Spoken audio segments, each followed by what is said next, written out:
Hey guys, Gary J. And we're looking at the Keshe's bow here. I wanted to make a few modifications to it. And so I want to show you what I'm going to do to it. Okay guys, I'm just going to use the riser here and not put the limbs on it yet, just to show you what I wanted to show you about the Keshe's bow. Remember, the Keshe's bow is made by the company Simic. Simic is well known.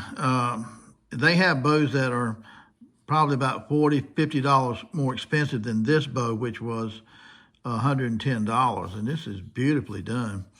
Okay, so, but it also comes with a limited warranty too from Simic on the Keshe's bow.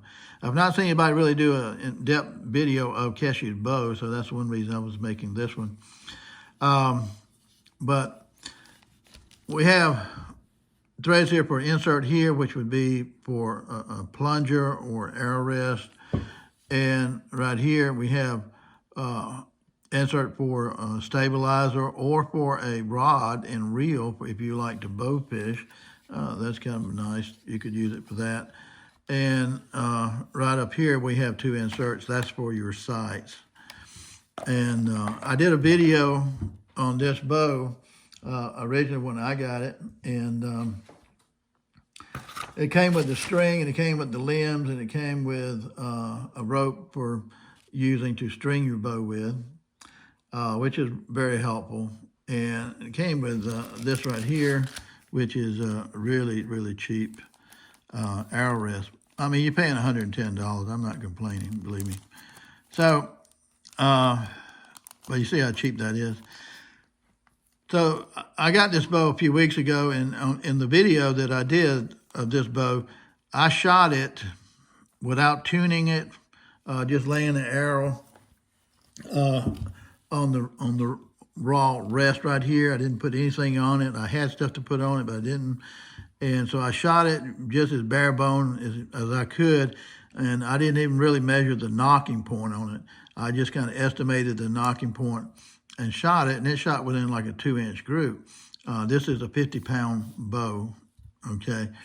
So it did real well. So I want it to be accurate as possible. I mean, 110 bucks. I mean, for a beautiful takedown bow is not bad. So I ordered from China, and I knew I was ordering from China when I ordered it, but I couldn't beat the price. And two things I ordered to help make this bow very accurate as much as possible is this right here, arrow rest. And I'll show you that in a second. I also ordered a plunger.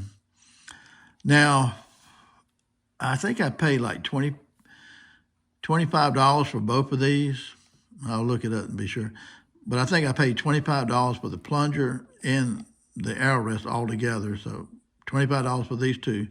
So it took three and a half weeks to get it from China because we're just being cheapskates, okay? Normally, you might pay $35, $40 for this one piece right here, and this piece right here may cost you $45, $50 or more for the plunger. So, I mean, you're looking at, the least you could get out of these two probably in America is $80 or somewhere around there. Now, they do make more expensive ones, and this is aluminum. It's got a magnet in it, and I'll show you. And this plunger here, they go from $25 to $150 to $200 or more for the plunger, depending on how precision you want the plunger, okay? So anyway, I saved a good bit of money by purchasing directly from China. They didn't hit me with a tariff yet, so that's good. So you can get these in all different colors too. And so I got this in the gold. I thought it might look better on this right here in the gold than blue or red or green, which they look pretty good, but not on this bow. Okay, so in order to have an accurate bow, you're going to need a decent arrow rest. Now, for recurve bows, these arrow rests right here are pretty good. The thing I like about this arrow rest right here, too, is that for those who've never seen these kind of arrow rests, these are good. I've listened to people who were competitors for decades, and they started using these type of arrow rests, and they swear by them in competition, and because they got a little magnet on them and so forth. And it comes with a lot of little extra parts too. Well, let's throw those out here.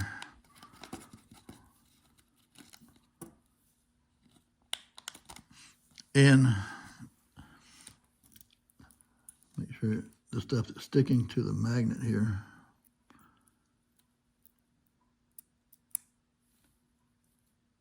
All right.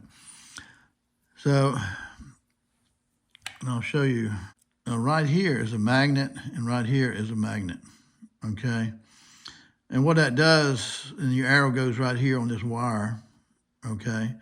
And what that does is that it flips it. When you shoot, this goes forward, and then that magnet pulls it back into place. And there's just no friction there to me. I mean, it's a tiny, tiny bit, okay? But it just pops back into place after you shoot. And I mean, just hardly feel like a feather I'm pushing there. And so this piece right here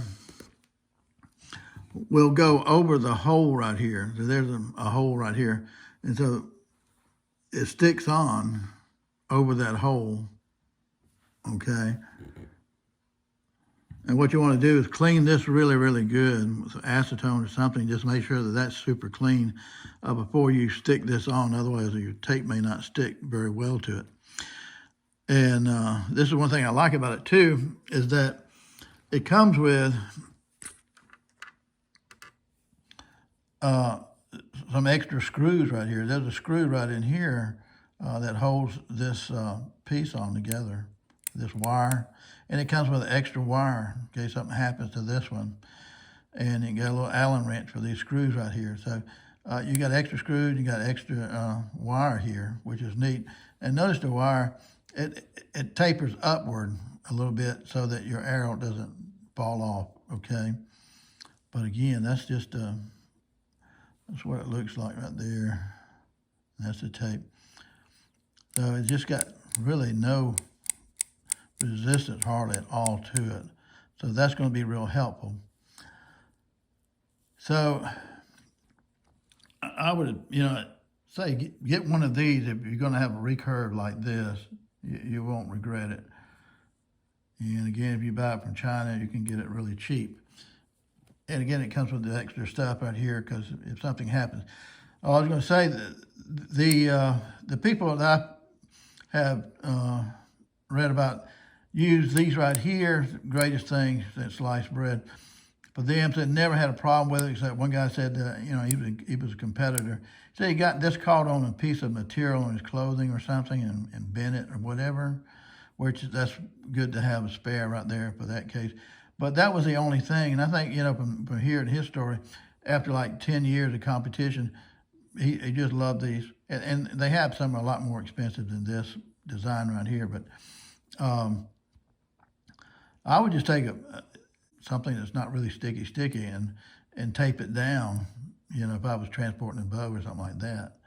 That way, that would never happen. Okay, guys, I went ahead and wiped this down with like some acetone, and then I stuck this on right here, and just try to get it level.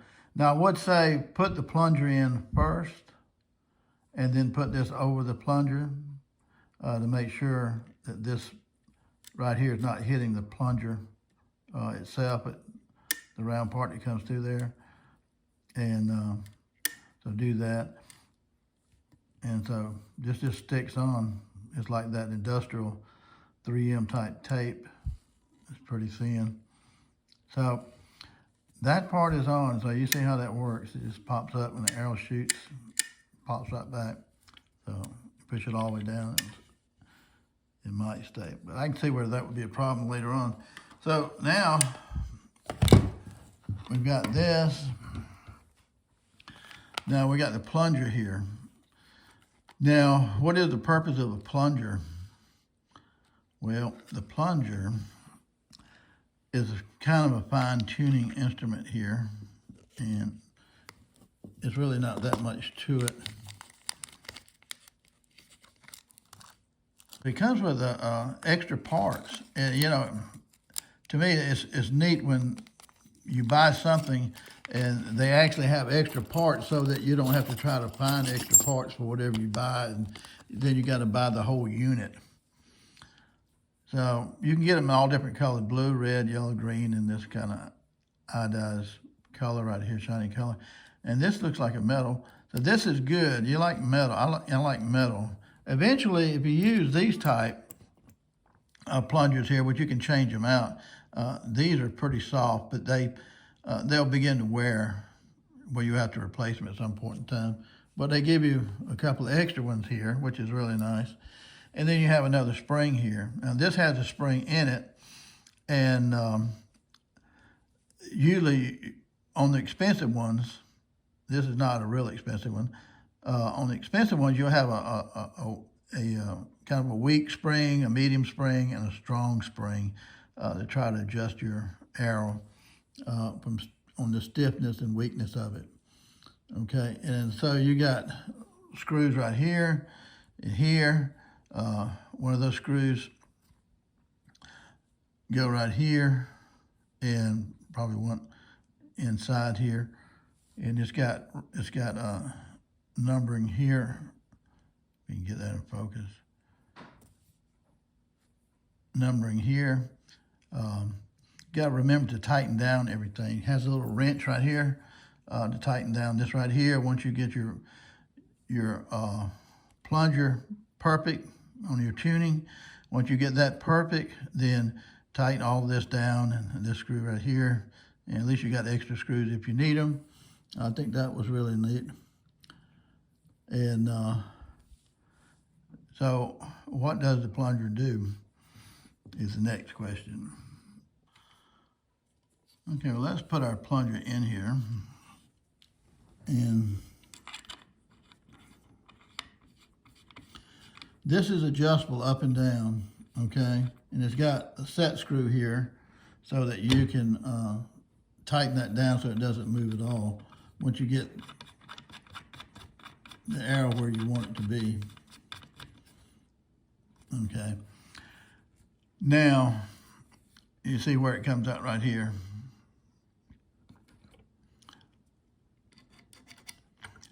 So what the plunger is going to do for you, one is like when you have your arrow in, I've got a small arrow that I made.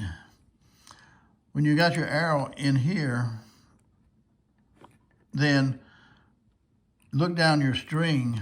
And when you look down your string, when you got your bow pulled back, look down your string should cut this in half right here, the grip, okay?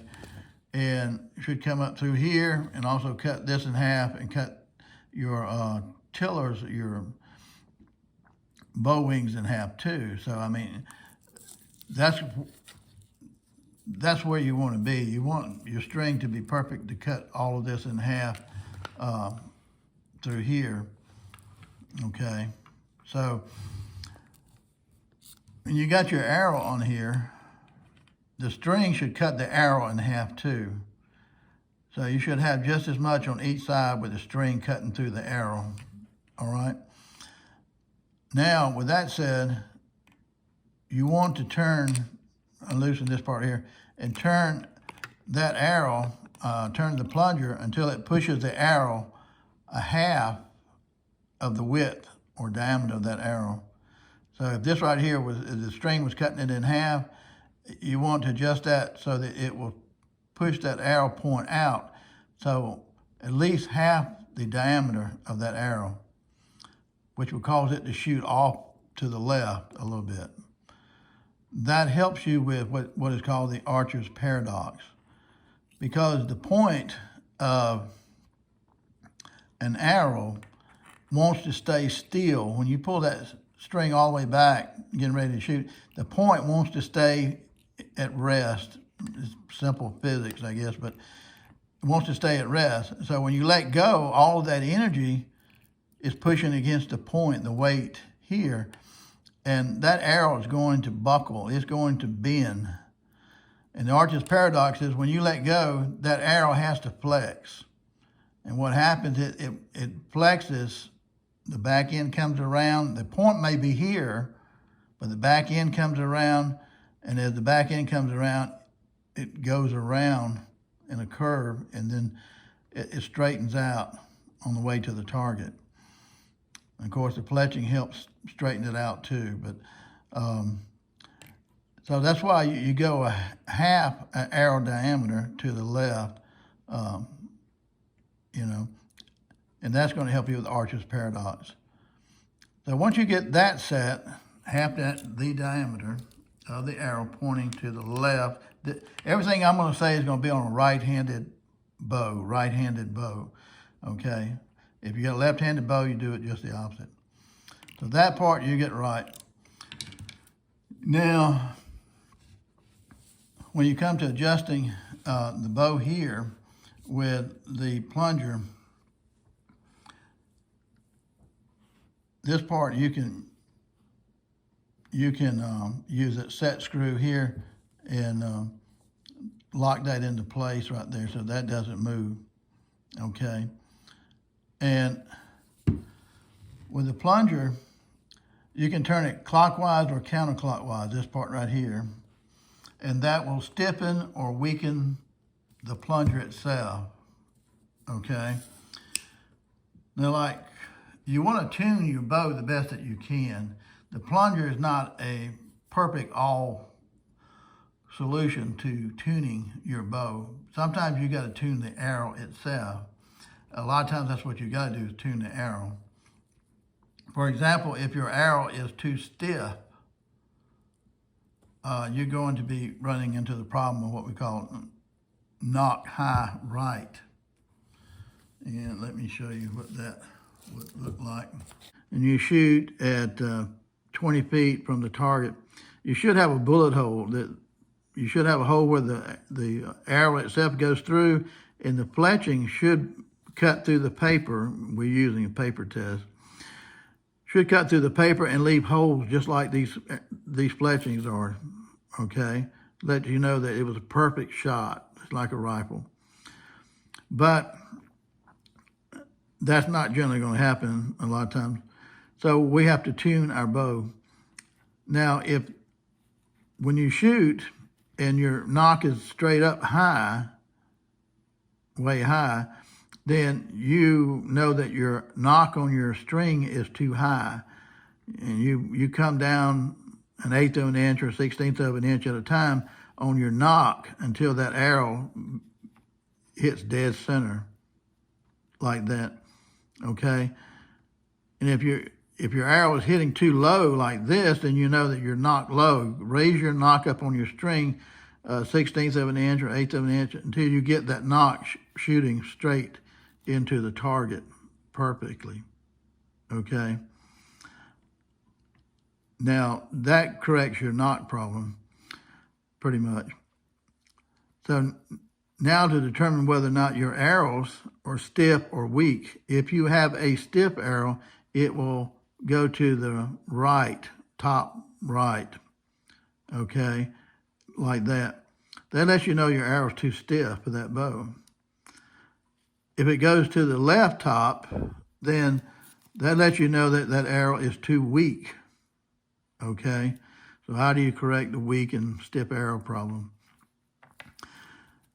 What most people do is that if you buy your arrows that are generally 30 inches long. Don't cut your arrows.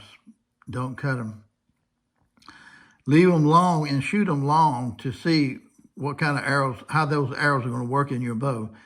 The box may tell you that it's perfect for your 50-pound bow. This is a 50-pound bow. But they may not work exactly the way you want them to work. So leave your arrows long. That way, the longer the arrow, the weaker it is. Maybe you need a weak arrow in that bow. And if you want to stiffen that arrow, then you start cutting that arrow down from 30 inches to your draw length. But when you start, if you need a stiffer arrow, you start cutting that arrow, but you cut it like in a 1/4 inch or 1/8 of an inch each time you cut it. I use a Dremel tube to cut my arrows. I do it very carefully with a Dremel tube, real simple. So I can take an 1/8 of an inch off, 1/8 of an inch off, and until, now what I would do is that if the arrow is too weak, then I start cutting on that arrow, 1/8 of an inch, 1/8 of an inch, 1/8 of an inch, and you see the arrow start to come down, hopefully. And so if that doesn't work, you can change the point on the arrow. To make a weak arrow stronger, you put a lighter point on it.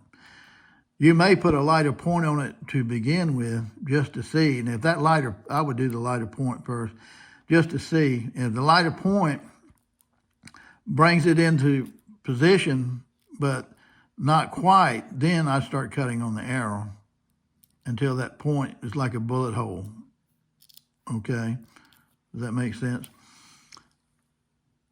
So you got a weak arrow, you can put a lighter point on it to make it stronger, stiffer. You can cut the arrow down the size, which will make it stiffer. You can change the brace height, which will make it stiffer. You can change your aim point to a certain extent. Now, if the arrow is too stiff, it's going to be over here.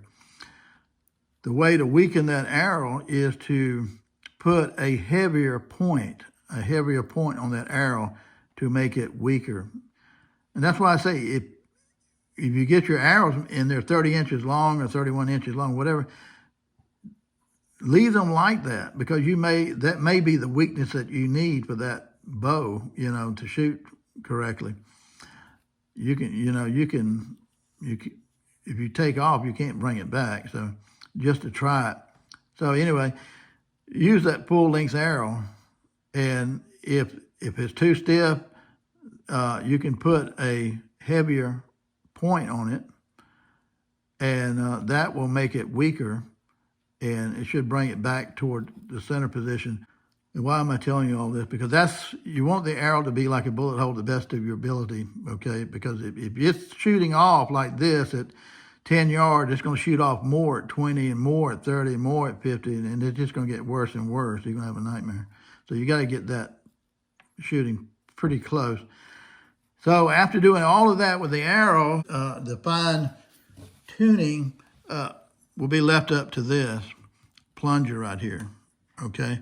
This plunger will also help you to create a stiffer or weaker arrow, okay? And how does that work? Well, we lock this into place once we get that half an arrow off the center line of your string, okay? We lock this into place, use that set screw to lock it in place, and you'll have to check it once in a while to make sure that still, the whole thing doesn't turn on this shaft right here, whatever. But if you if your arrows are shooting to the left of center, you turn the plunger counterclockwise. That would be like from here, you'd be going from 12 to 11 to 10, okay?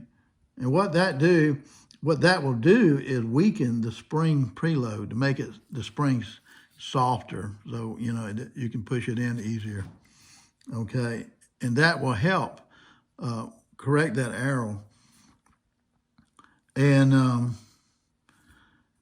now if the arrows are hitting to the right of center, then what you have to do is turn this clockwise, 12, 1, 2, and 3 clock position, and that's going to cause an increase on the spring load, okay? So it's going to be harder to push this plunger in where my thumb is. And you have to kind of play with that to get that just right.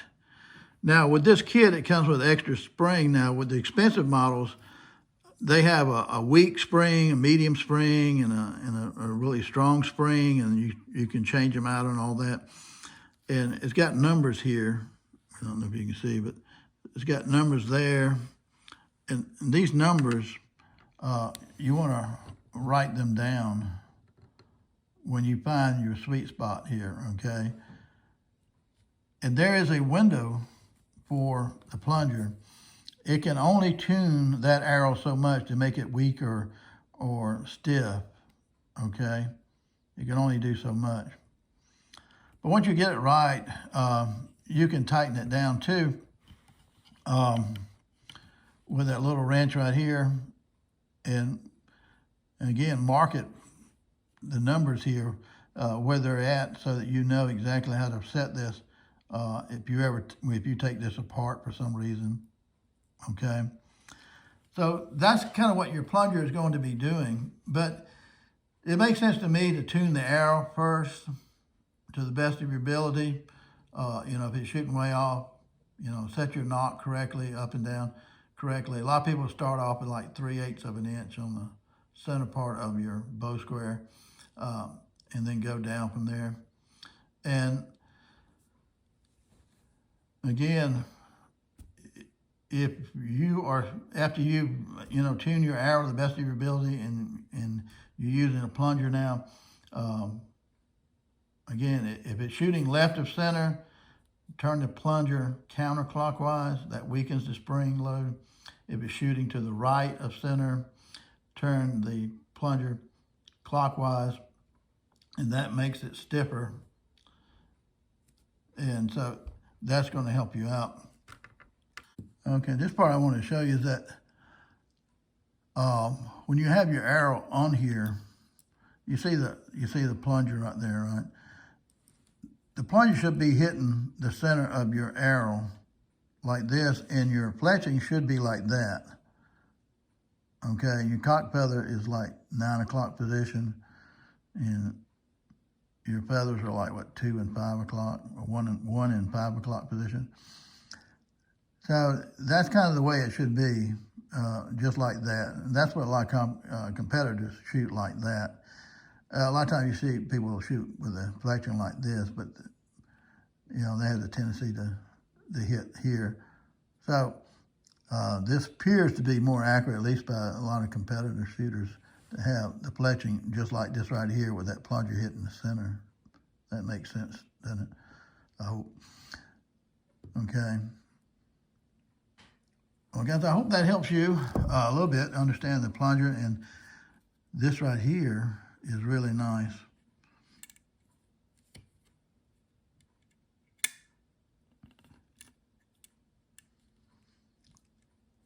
So we'll be trying it out, and I want to try the sights also on this thing too. And I'll be back with the sights on this too, another video on using these sights right here.